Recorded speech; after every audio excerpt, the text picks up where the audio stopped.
رحم الله من قرأ سورة الفاتحة.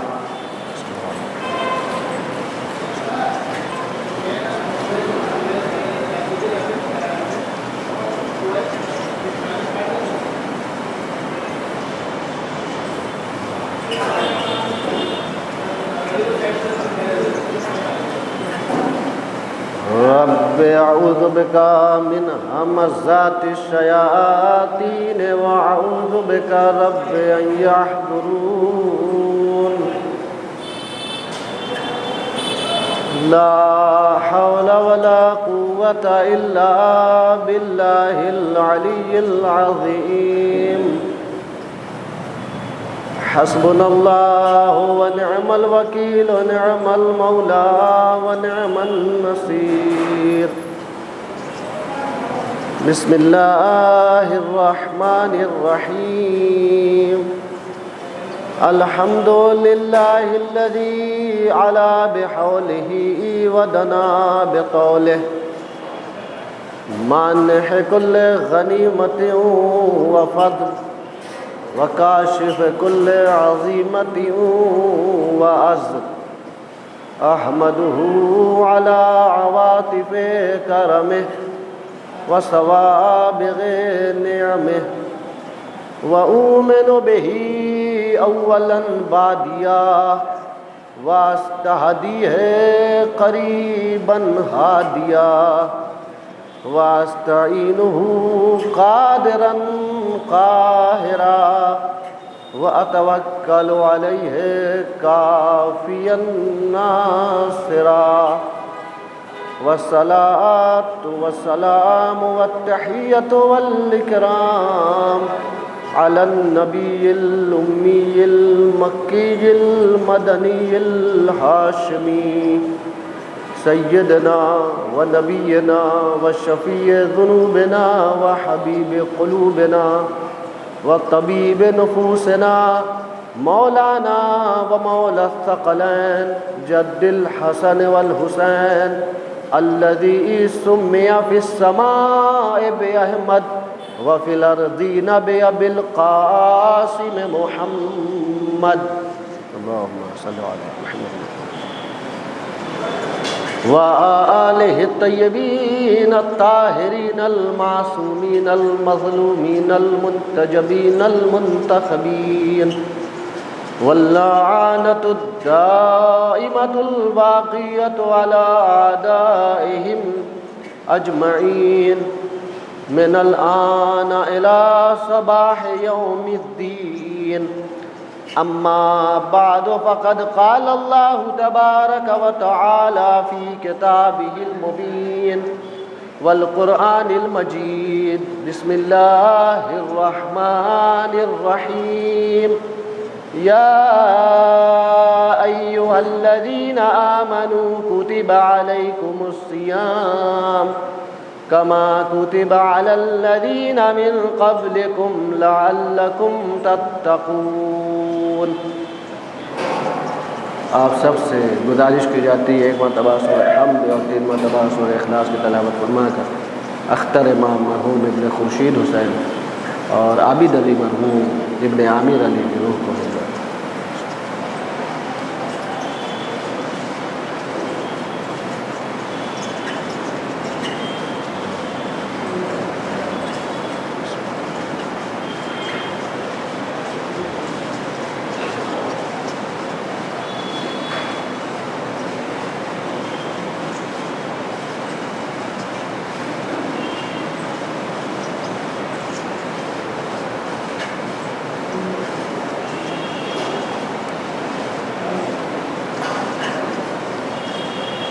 آپ تمام حاضرین اور ناظرین کی خدمت میں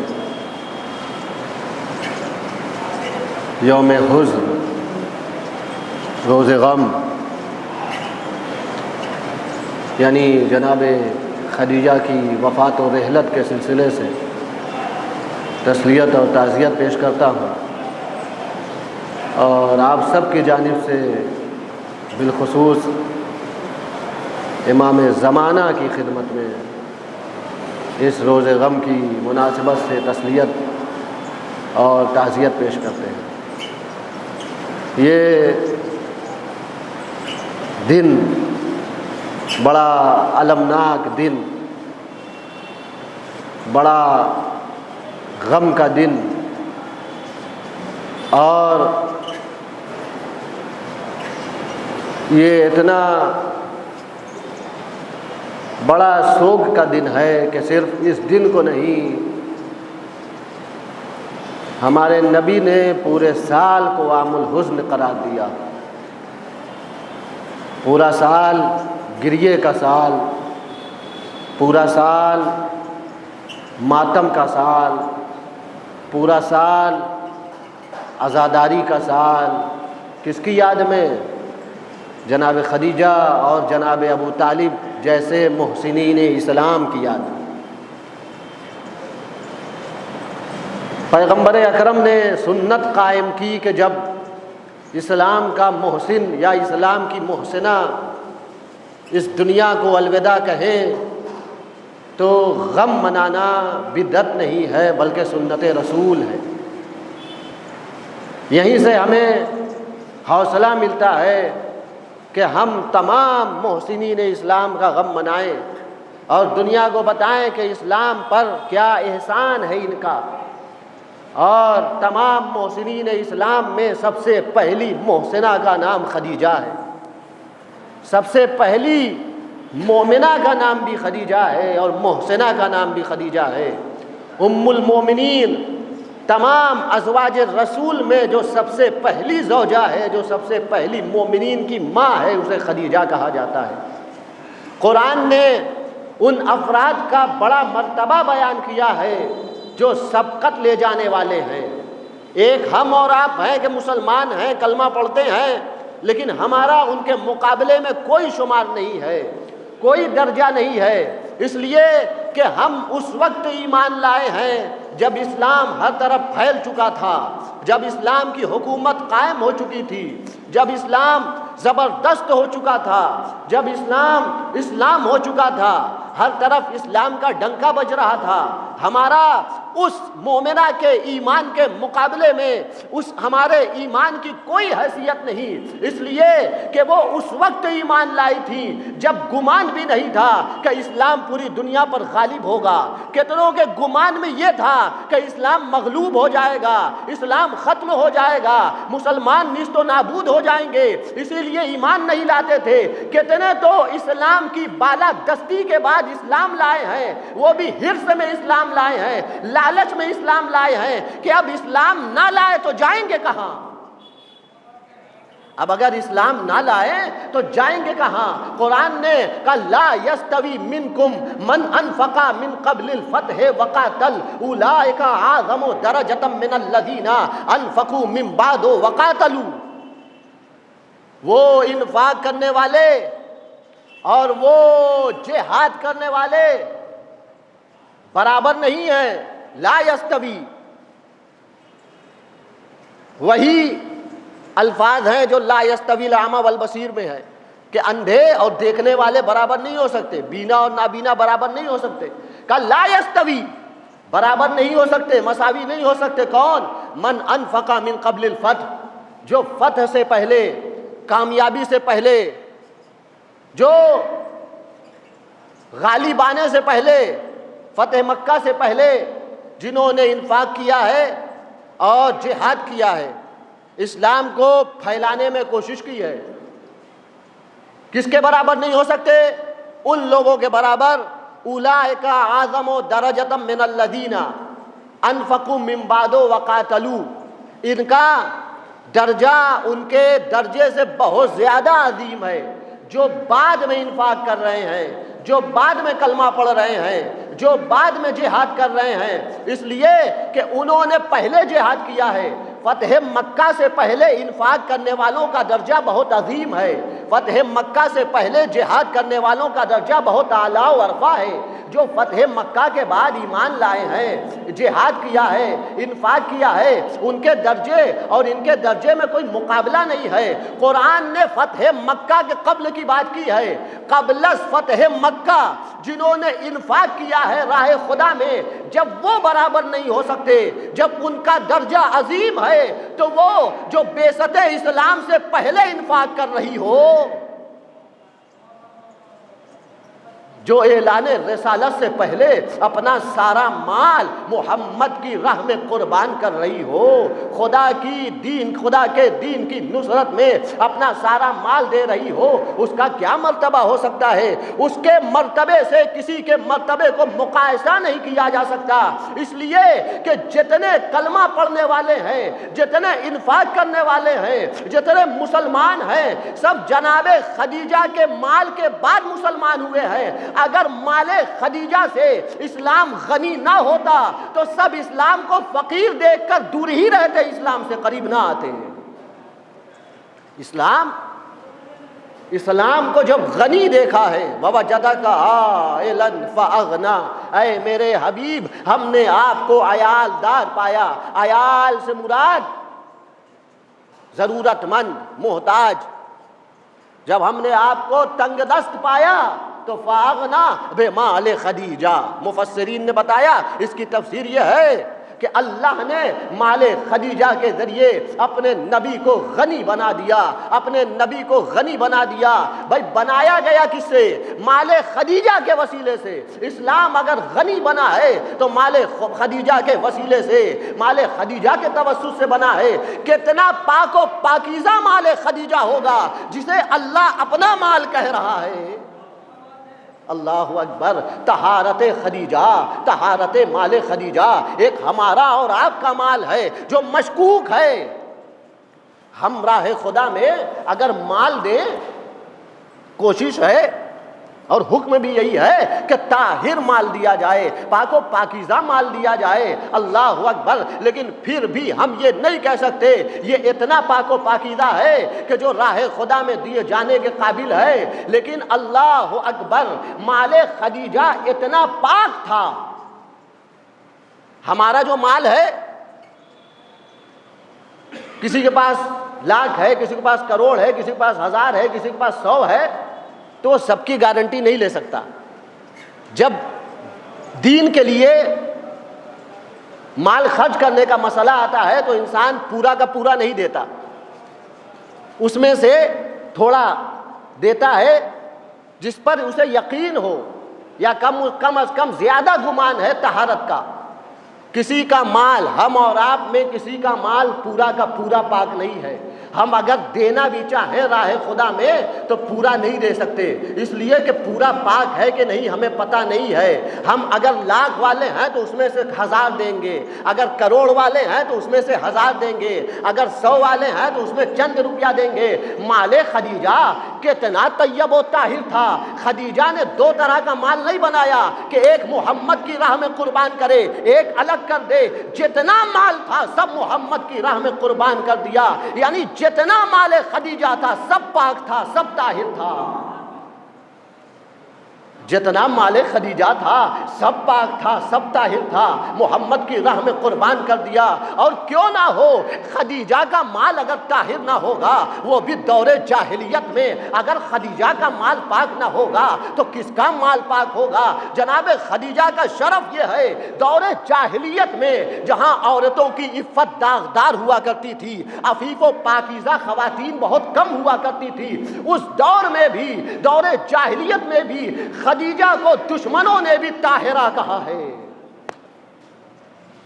خدیجہ کو دشمنوں نے بھی طاہرہ کہا ہے۔ طاہرہ کہا گیا دور جاہلیت میں، ابھی پیغمبر سے شادی نہیں ہوئی ہے، ابھی پیغمبر سے رشتہ ازدواج میں منسلک نہیں ہوئی ہے، پھر بھی خدیجہ کو طاہرہ کہا جا رہا ہے۔ اللہ نے خدیجہ کو چنا ہے گوہر مرکز تطہیر کے لیے۔ عجب نہیں، اللہ دیکھ رہا ہو مرکز آیہ تطہیر کو، ایک گوہر کو جس صدف میں اتارنا ہے وہ صدف طاہرہ ہونا چاہیے۔ وہ صدف پاک و پاکیزہ ہونا چاہیے. مرکز آیہ تطہیر کی ماں ہے خدیجہ، جس کی شان میں آیہ تطہیر کا نزول ہوا ہے، اس بی بی کی ماں کو خدیجہ کہا جاتا ہے. وہ بی بی جس کی آغوش تربیت میں پرورش پا رہی ہے، پروان چڑھ رہی ہے، اسے خدیجہ کہا جاتا ہے. ماں طاہرہ ہے تو بیٹی بھی طاہرہ ہے. ماں خدیجہ جیسی ہو تو بیٹی فاطمہ جیسی ہوتی ہے. اور صرف طاہرہ نہیں ہے، جناب خدیجہ مبارکہ بھی ہے. اللہ اکبر. مبارکہ صدیقہ. سید ابن طاؤس علیہ الرحمہ اپنی کتاب اقبال الاعمال میں لکھتے ہیں کہ جب جناب عیسیٰ سلام اللہ علیہ سے اللہ نے گفتگو کی اور جناب عیسیٰ کو پیغمبر آخر الزمان کی خصوصیات و علامتیں بتائی ہیں. جناب عیسیٰ مبشر رسول ہیں. وَمُبَشِّرًا بِرَسُولٍ يَأْتِي مِن بَعْدِهِ اسْمُهُ احمد. یہی کہا نا، میں مبشر رسول ہوں، ایسے رسول کی بشارت دے رہا ہوں جو میرے بعد آئے گا، اس کا نام احمد ہوگا. اللہ نے جناب عیسیٰ کو بتایا کہ پیغمبر آخر الزمان، اس کی خصوصیات کیا ہیں، علامتیں کیا ہیں. کہا اس کی جبین سورج کی طرح روشن ہوگی. الجبین الظاہرہ، اس کی جبین سورج کی طرح روشن ہوگی. اس کا چہرہ قمر منیر ہوگا، چاند کی طرح چمک رہا ہوگا. اس کے ذیل میں اللہ جناب عیسیٰ سے کہتا ہے نسلہ من مبارکۃ صدیقہ یکون لہا ابنۃ ولہا فرخان سیدان یستشہدان. جناب عیسیٰ سے اللہ کہتا ہے ہمارے اس نبی کی جو تمہارے بعد آنے والا ہے، جو پیغمبر آخر الزمان ہے، اس کا امتیاز یہ ہے، اس کی خصوصیت یہ ہے، اس کی علامت یہ ہے کہ اس کی نسل جس خاتون سے چلے گی وہ صدیقہ ہوگی، وہ مبارکہ ہوگی. اس کی ایک بیٹی ہوگی، اس بیٹی کے 2 بچے ہوں گے جو سید ہوں گے، سردار ہوں گے، شہید کر دیے جائیں گے. اب بتائیے، پوری کائنات بالاتفاق بتائے، تمام امت مسلمہ کا اتفاق ہے کہ اگر نبی کی نسل چلی ہے تو جناب خدیجہ سے چلی ہے. اس کا مطلب اللہ جس زوجہ رسول کو مبارکہ کہہ کے یاد کر رہا ہے، صدیقہ کہہ کے یاد کر رہا ہے، وہ کوئی اور زوجہ نہیں ہے، وہ خدیجہ ہے. طاہرہ بھی ہے، مبارکہ بھی ہے، اور صدیقہ بھی ہے. جب طاہرہ ہیں تو بیٹی بھی طاہرہ ہے. یہ بھی مبارکہ ہیں، بیٹی بھی مبارکہ ہے. یہ بھی صدیقہ ہیں، بیٹی بھی صدیقہ ہیں. اور ایسی مبارکہ ہیں، ایسی بابرکت خاتون ہیں جناب خدیجہ، ایسی بابرکت خاتون ہیں. خود ہمارے نبی بھی مبارک ہیں، خود ہمارے نبی بھی بابرکت ہیں. جناب عیسیٰ سلام اللہ علیہ جب آئے ہیں، گہوارے میں اپنا تعارف کرایا ہے تو کیا کہا؟ انی عبداللہ آتانی الکتاب وجعلنی نبیا. کہتے ہیں اس کے بعد وجعلنی مبارکہ، اللہ نے مجھے مبارک بنایا ہے، میری ذات میں برکت اتار دی ہے، میں بابرکت ہوں. جب عیسیٰ بابرکت ہیں تو جو فخر عیسیٰ ہو. ہمارے نبی بھی مبارک ہیں، اتنے بابرکت ہیں کہ اگر سوکھے کنویں میں تھوک دیتے ہیں تو پانی آ جاتا ہے. اتنے بابرکت ہیں. ہمارے نبی کی ذات والا صفات ہر جہت سے بابرکت ہے. نبی بھی بابرکت، نبی کی زوجہ بھی بابرکت، محمد بھی مبارک، خدیجہ بھی مبارک. جب دونوں مبارک ملتے ہیں تو ایک ایسی نسل وجود میں آتی ہے جو پوری کائنات میں سادات کی شکل میں پھیل جاتی ہے. یہ سادات کی نسل نہیں ہے بلکہ برکت خدیجہ و محمد ہے جو کائنات میں نظر آ رہی ہے. برکت خدیجہ و محمد ہے جو پوری کائنات کو روشن کیے ہے، جو پوری کائنات میں پھیلی ہوئی ہے. ہمارے نبی بھی مبارک، خدیجہ بھی مبارک. نبی بھی صدیق، خدیجہ بھی صدیقہ. جناب خدیجہ معرفت اس قدر رکھتی ہیں، اس بحر بے کراں کو کوزے میں سمیٹا نہیں جا سکتا، وقت افطار قریب ہے، اس بحر بے کراں کو 20-25 منٹ کی تقریر میں بیان نہیں کیا جا سکتا۔ اتنے فضائل ہیں، ہر جہت سے جناب خدیجہ سابق ہیں، سبقت رکھنے والی ہیں، بہت سارے فضائل ہیں، اور جناب خدیجہ مظلومہ ہیں۔ بڑی کوتاہی کی ہے ہم نے کہ ہم نے جناب خدیجہ کے فضائل بیان نہیں کیے۔ امت اسلام کو سب سے پہلی محسنہ کا حق یہ ہے امت اسلام پر کہ جب بھی کسی کا ذکر کرے تو پہلے محسنہ کا ذکر کرے، بتائے اگر یہ نہ ہوتی تو یہ کلمہ پڑھنے والے نہ ہوتے۔ جناب خدیجہ کا ذکر کرنا چاہیے۔ جناب خدیجہ پیغمبر کی معرفت رکھتی ہیں۔ ایک مرتبہ ہوتا ہے کہ کوئی انسان کسی لڑکی سے شادی کرے تو دولت دیکھ کے شادی کرے، ثروت دیکھ کے شادی کرے۔ اچھا، پیغمبر کی عزت کا خیال یوں کیا خدیجہ نے کہ انتظار نہیں کیا کہ پیغمبر رشتہ بھیجے۔ اگر ہمارے نبی رشتہ بھیجتے اور شادی کی پیشکش کرتے تو نبی کے دشمن یہ لکھ دیتے کہ خدیجہ کا مال دیکھا تو لالچ میں نبی نے رشتہ بھیج دیا۔ اللہ اکبر۔ خدیجہ نے کہا یا نبی اللہ، میں خود رشتہ بھیجوں گی اور دنیا والوں کو بتاؤں گی نبی مال کا حریص نہیں ہے اور میں بھی مال کی حریص نہیں ہوں، میں کردار کی حریص ہوں، میں نے نبی کی امانت و صداقت کو دیکھا ہے تو میں قربان ہو گئی محمد پر۔ شادی ہوئی، بس تمام کر رہا ہوں، جب شادی ہوئی ہے جناب خدیجہ پورے عرب میں سب سے بڑی تاجرہ، سب سے بڑی ثروت مند، سب سے بڑی دولت مند، عرب کے بڑے بڑے قبیلے کے سردار و رئیس ان سے اپنا رشتہ بھیجا کرتے تھے، لیکن جب پیغمبر سے شادی ہوئی ہے یتیم، فقیر، نادار، کچھ نہیں، پیغمبر کے پاس کیا ہے، لیکن جب شادی ہوئی ہے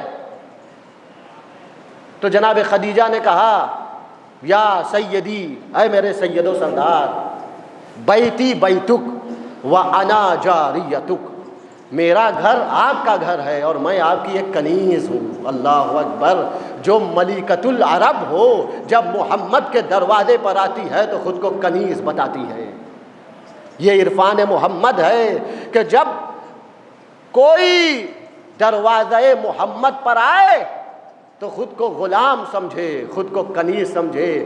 جس دروازے پر فرشتے خود کو غلام کہتے ہو، حوریں خود کو کنیزیں کہتی ہو۔ یہ عرفان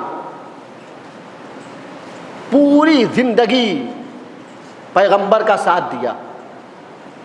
پیغمبر کو اگر سکون ملا ہے کسی زوجہ سے، جو قرآن کی تعبیر ہے زوجہ کے لیے، بیویوں کے لیے، یسکنو الیہا، زوجہ وہ ہے، بیوی وہ ہے جس کے ذریعے مرد سکون حاصل کرے۔ اگر کسی بیوی سے، کسی شریک حیات سے پیغمبر کو سکون ملا ہے تو وہ خدیجہ کی ذات ہے۔ پیغمبر جب باہر جاتے تھے تو مشرکین مکہ ستاتے تھے، پیغمبر کو اذیت دیتے تھے، لیکن جب گھر میں آتے تھے خدیجہ کو دیکھتے تھے تمام غموں کو بھول جاتے تھے۔ خدیجہ کا چہرہ دیکھا، سارے غم بھول گئے، پیغمبر کے لیے باعث سکون۔ اور بھی بیویاں ہیں پیغمبر کی، خدیجہ کے بعد پیغمبر کی بیوی بنی ہے، لیکن تمام ازواج پیغمبر میں اور خدیجہ میں فرق یہ ہے کہ اور ساری ازواج شریک حیات پیغمبر ہیں، خدیجہ شریک مقصد پیغمبر ہے۔ شریک حیات پیغمبر ہونا اور ہے، شریک حیات نبی تو لوط کی بھی زوجہ تھی، شریک حیات نبی تو نوح کی بھی زوجہ تھی۔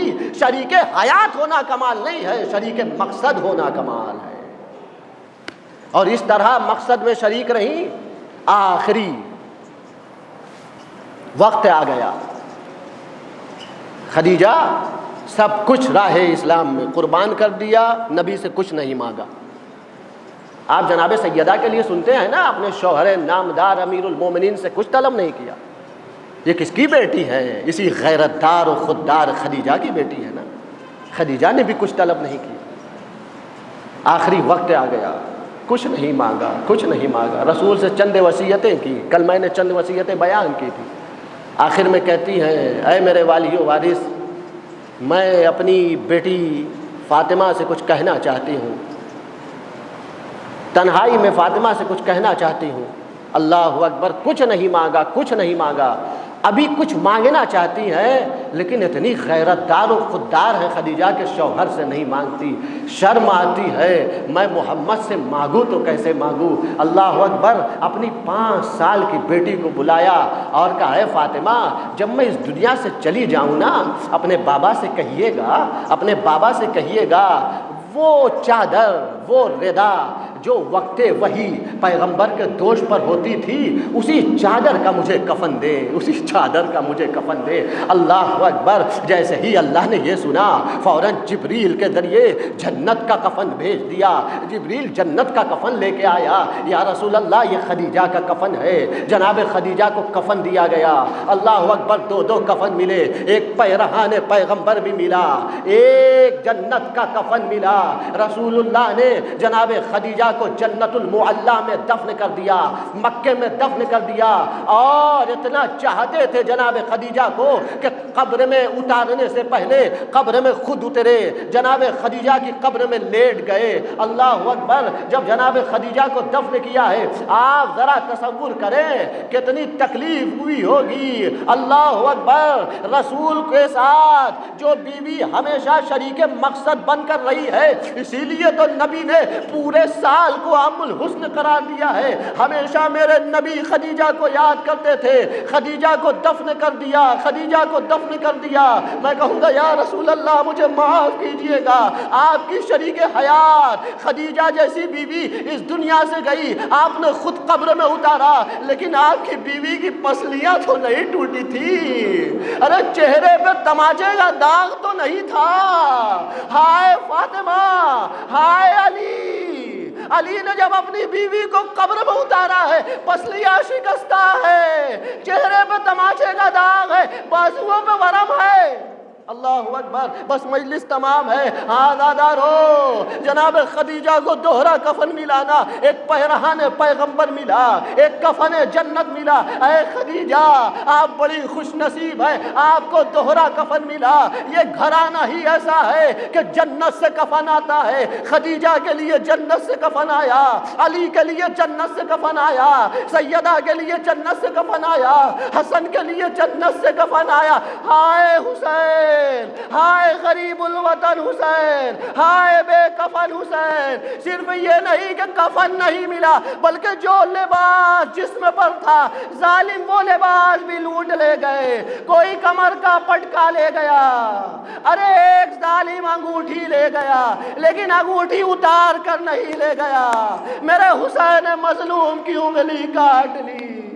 اللہ اکبر، کربلا میں فاطمہ کا چمن تاراج ہو گیا، خدیجہ کی کمائی لٹ گئی۔ انا للہ